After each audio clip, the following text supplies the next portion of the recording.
Hello, I'm John Parkinson, the Chief Executive of Entertainment Experience Licensing Corporation. It's my pleasure to introduce you to Jim Sullivan, one of the founders of Entertainment Experience and the principal developer of the theory, science, and engineering behind the eeColor system. Jim spent over 30 years at Kodak in a variety of senior roles and worked for many years with the researchers at Rochester Institute of Technology, or RIT, to develop the theory for a better way to display color on digital devices. RIT is one of the world's leading research facilities and the only one in the US to offer a doctoral program in color science. We'll be talking with Jim about how he came to identify the challenges involved in displaying accurate, at least to the human eye, colors on digital displays, how he's developed a uniquely effective approach to meeting these challenges, and what that approach means for the designers and manufacturers of all the billions of devices that incorporate a color display. So Jim, let's start with a brief summary of your background and the events that led you to found Entertainment Experience. I was at Eastman Kodak 35 years. I started in the late 60s, and one day I made a list of all my bosses, and I realized I had 32 bosses and 6 different hair colors. I decided to retire. so I retired, and the couple of very important things I learned at Kodak, that images and videos are more about art than technology. When a director makes a movie, he's setting a tone and an emotion and trying to create feelings. And when a grandfather takes a picture of a granddaughter and sees her rosy cheeks, he remembers those. So images are more about art than they are about technology. And that was a major theme at Kodak. The second thing that I learned in all those years is that it's very important to understand the vision system, because your vision system is your only adaptive sense. That's why you can see in the shadows and a single candle from 10 miles away at night. Your vision system is very, very intelligent and very clever and very adaptive. And so it's very important to understand the vision system. And one of the very, very important things to understand is color, about how your eye works in color. And pretty much most people understand that the lighting that you're in has a dramatic impact on what you see. And so you really have to understand the vision system. You have to understand a lot about how your eye sees color. And you have to realize there's an art in imaging. You're not really allowed to change the picture of my granddaughter, and you're not really allowed to change Avatar. You have to preserve the art. It's not about technology. And the last thing I learned there was that probably the best place in the world to take advantage of some of those, the aspect of vision and color, is at a university in Rochester, which is the 3rd largest engineering school in the United States, called RIT. It's the only school in the world that offers a PhD in color science.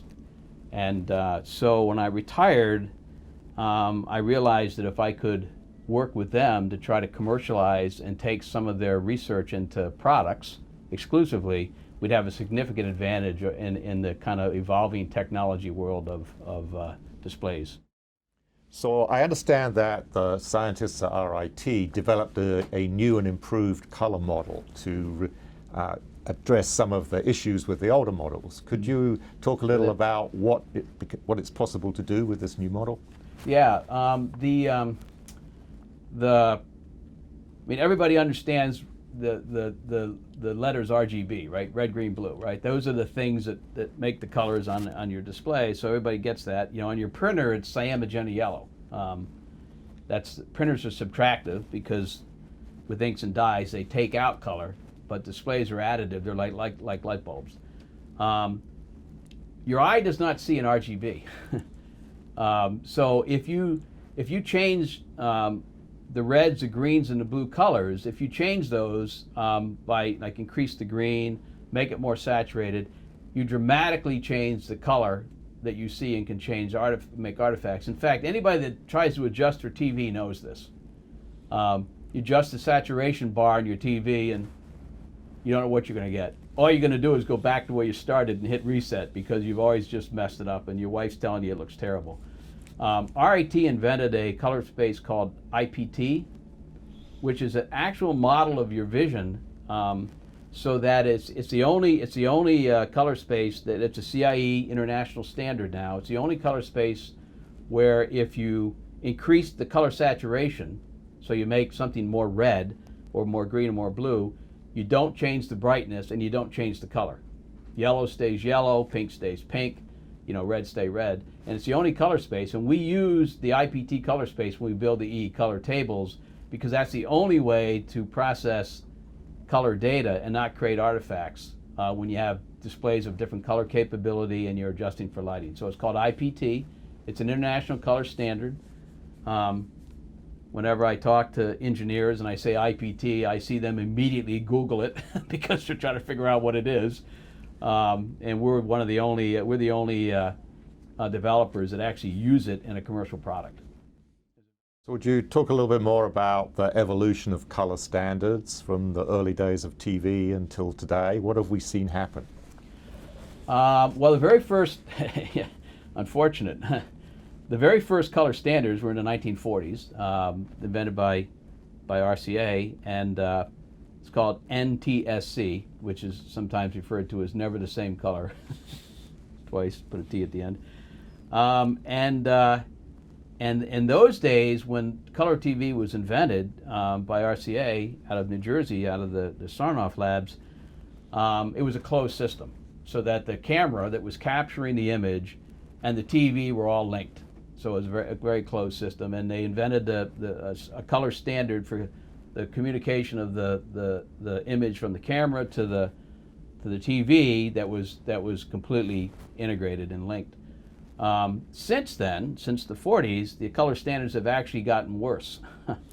In the 60s, in the original TV sets, the green they were phosphorus greens, with electron beams, and the original TV sets had a green phosphor that was a hazardous waste.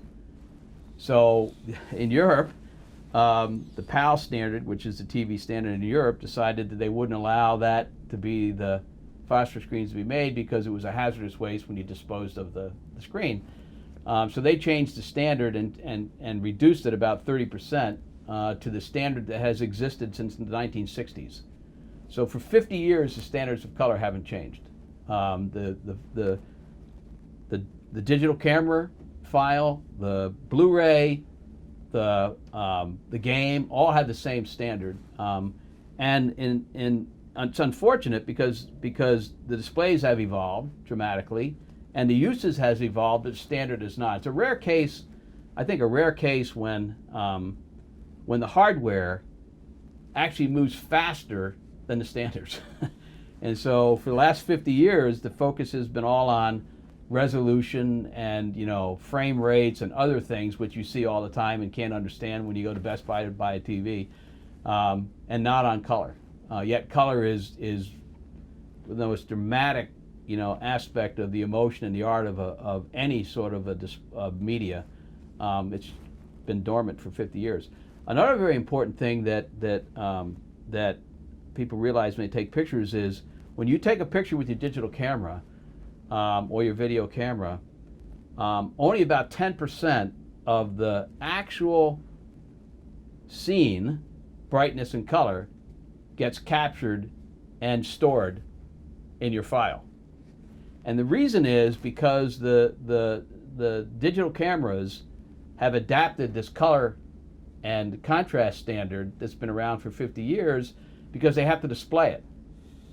So they slave the capture of the camera to the display, which has been unfortunate because displays have evolved, gotten better, yet the standard has stayed, the processing has stayed. And so when I gave the example of being able to see the dramatic colors of sunset, and your eye can see those, the camera can see them, but the processing in the camera throws that data out when you store it. So what does that experience mean in practice for users of today's digital displays? Are they getting shortchanged by the color experience that they have in today's devices?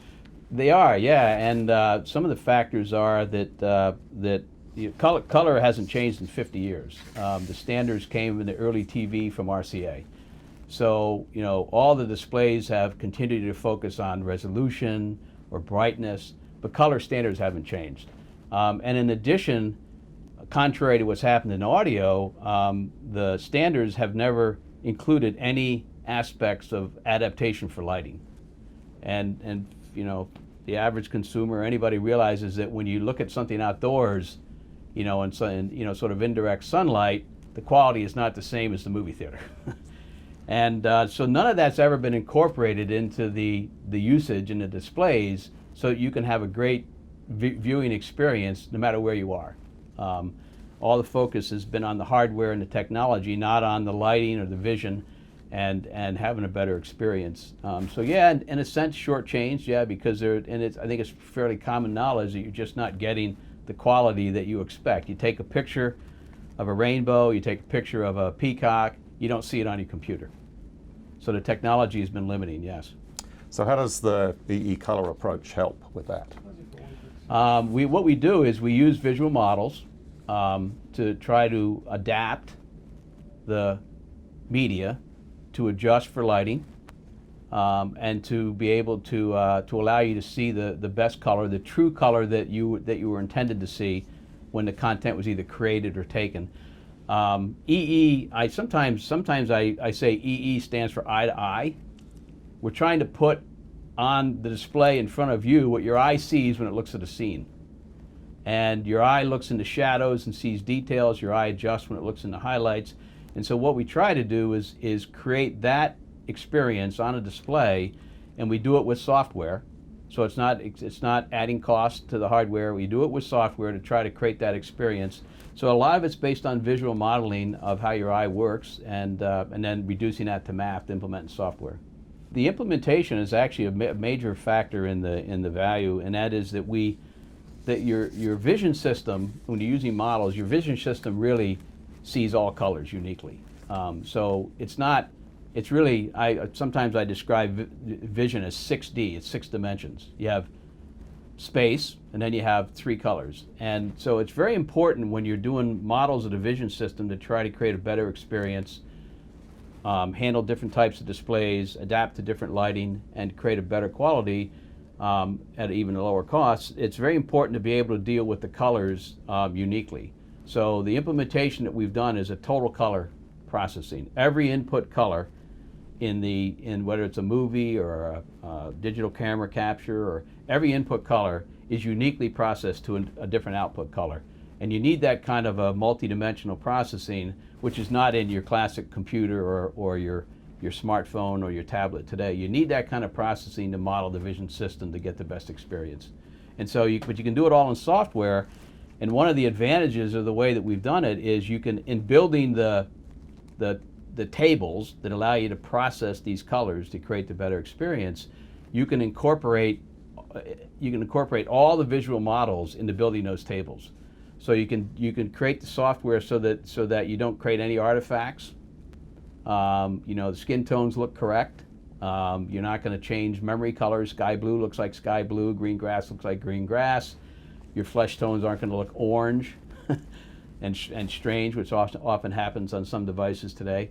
And you can include models that allow you to handle any kind of displays. And we'll talk a little bit about the display hardware technology is getting much more sophisticated, but the software is not keeping up with it. And that's one of the key focuses we have. So mobile and then handling all these new display technologies is a very important thing, and with visual models.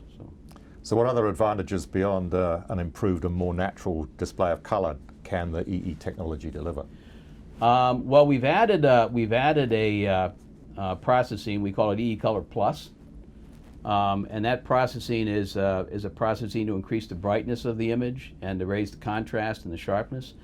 Again, modeled after your vision system, because if you look around an image and you look into shadows, your eye immediately adjusts to the darkness of the shadows to see details. And same thing if you're looking at highlights, it does exactly the same, a real-time adaptation. And so we can increase the brightness by raising the brightness of the shadows, much like your eye does when it naturally looks at a scene. And then that causes the image to be brighter on the display and allows you to turn the power down. We've been able to demonstrate we can turn the power down on a smartphone 50% for the backlight, which can extend the life 100%, so the battery life is extended. Also, because we make it brighter outdoors, in indirect sunlight, which is very difficult to see today on any sort of a mobile device, we can make it more viewable. We also have built in choice, because a lot of our focus group studies have said that people want to have a choice. Is it quality or power? And so you can build the choice into the interface for the device, so that I can either pick best quality and indirect sun outdoors, or any viewing environment, or reduce power. So if I summarize, as a user using EE technology, I can get to choose between a higher quality picture or better power consumption, and I can make those trade-offs in real time. Is that correct? Right. That's correct, yes. That's exactly correct. Right. Anything else that EE can bring to color display? Yeah, the display technologies, you've all seen the new advertisements. You see the curved TVs on TV now advertised. There's a whole new type of display technology that has come out, which allows you to have more color. More color means purer colors. The most pure colors are lasers. So anything that goes away from light bulbs and filters towards lasers makes the color more pure. The green grass and the green laser look different. You're getting more pure colors. And the technology for displays, even smartphones, has moved towards technologies like one particular one's called OLED, organic light emitting diodes. They're not light bulbs with filters. They're diodes that actually create their own light. It's an organic material invented by Kodak that creates its own light, and it's extremely high color. When you have extremely high color, if you don't have good color processing like eeColor, you can make skin tones orange and you can make unrealistic colors. And so to take advantage of the new technology for color, it's very important to have the eeColor kind of technology to kind of manage the memory colors so they look natural at the same time that the red Corvette looks stunningly red. So the other aspect is you can start using lower cost devices. So not only is it quality and power and mobility, it's also cost. Because you can start using devices which have smaller colors, which are lower cost. If the device has less color, often it's brighter, because less color means you're less saturated, so you're getting more brightness. And so you have less color, it's brighter, and therefore it has less electronics, so it's lower cost. Some other new technologies and hardware that have not been utilized very well is technology invented which adds a fourth color to a device. People know on their inkjet printer, you can add a black inkjet head, right? You can have cyan, magenta, yellow, and black, and the black heads are cheap and the color heads aren't. And so the same thing is happening on displays. They're adding white, because on the display it's not add black, it's add white. Problem with adding white to a display, it makes it much brighter, so it's much better in terms of outdoor viewing. The problem is you lose color. So to take advantage of all this new technology, display technology, you really need to have something that can restore that color loss, and that's another advantage of what we apply with the eeColor. And all of this technology is available today? Yes. Yes, all available today. Implemented in various forms of software. The implementation of the color tables, we realized early on that the most simple implementation was to use the standard graphics processing for a display. Because in a display, the last processing that actually makes the image that comes up onto the screen, whether it's a TV or a smartphone or a computer, is called graphics processing, and there's particular, they're little high-speed computers that sit inside your devices, and the processing that's available in those are used for rendering games, and the rendering of games have driven that technology dramatically beyond the computer processing. And so what we did is we used the standard math tools in graphics processors to implement our tables, which are called shaders. And so those are the way we've implemented it. So that makes us kind of ubiquitous across all kinds of different devices. If there's a display, there's a graphics processor. If there's a graphics processor, we can implement in software. And we don't use any We don't use any of the CPU power. We don't load down the device, the computer. It's all inside the display processing. So implemented today in a variety of platforms and licensed, shipping in the market today. So Jim, we've had 50 years of color experience now. Why has it taken so long to get to the point where we can do the color correction in the way that you've described? Well, part of it is the actual processing required. The eeColor process using these multidimensional tables on real-time video is intensive processing, and 10 years ago the processing in a standard computer wasn't capable of being able to do the processing fast enough. On a still image you could, but on a video you couldn't. It's only been in the last evolution of graphics processing technology in the last 5 to 8 years have allowed this to be done in real time on videos. So very important, kind of a confluence of the hardware technology from a processing standpoint coming to the market at the same time that we started looking at the ability to improve the images. So 10 years ago you couldn't do it. Thanks, Jim. We've been talking to Jim Sullivan, one of the founders of Entertainment Experience and the man behind the eeColor and eeColor Plus systems, offering a more natural color viewing experience on all kinds of digital display devices, offering the opportunity to create high quality displays from lower cost components, and the potential to save power on mobile devices. You can find out more about Entertainment Experience and eeColor and eeColor Plus by contacting us at www.eecolor.com. Thanks for watching. Goodbye.